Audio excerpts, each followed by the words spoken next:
lemak. Dia tak biasa-biasa, cuma sambal tu tukar dengan sambal sotong. Boleh. Cuma sotong tak mau nak sambal. Okey.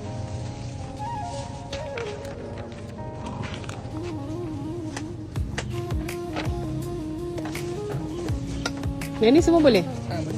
Sambal ni tak nak kan?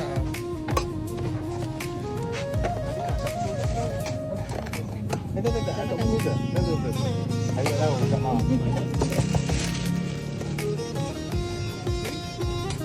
Nak sambal je. Kuah dia.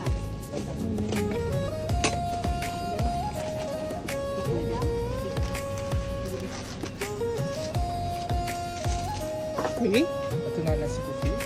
Nasi putih eh? Cili nak? Ini biasa je ke? Boleh. Nasi putih cili nak? Cili merah tu? Tak nak. Dia tu kosong dengan daging kulit. Daging kulit.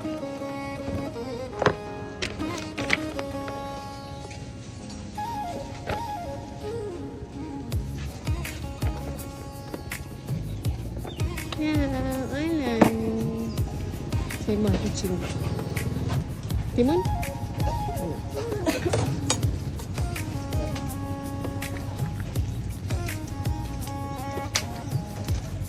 Kita nak bungkus ikan situ ke? Boleh? Kuah lebih dengan Boleh.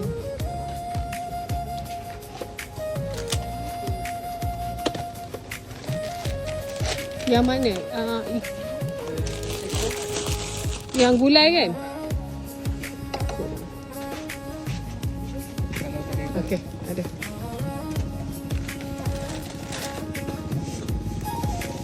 Terima RM39.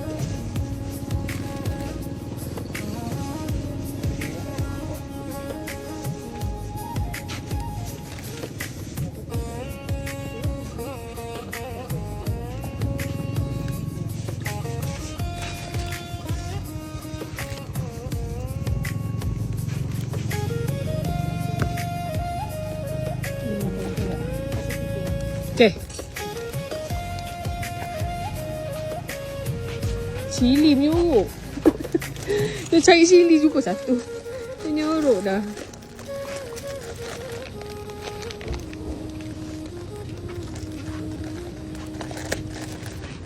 Saya suka yang potong. Kadang nak tambah yang ni kan.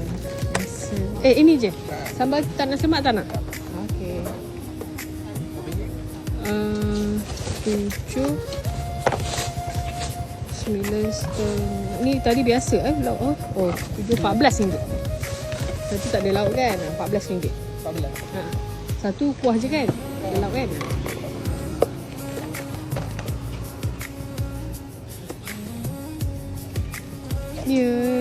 Ya, sabar. Terima kasih saya jual.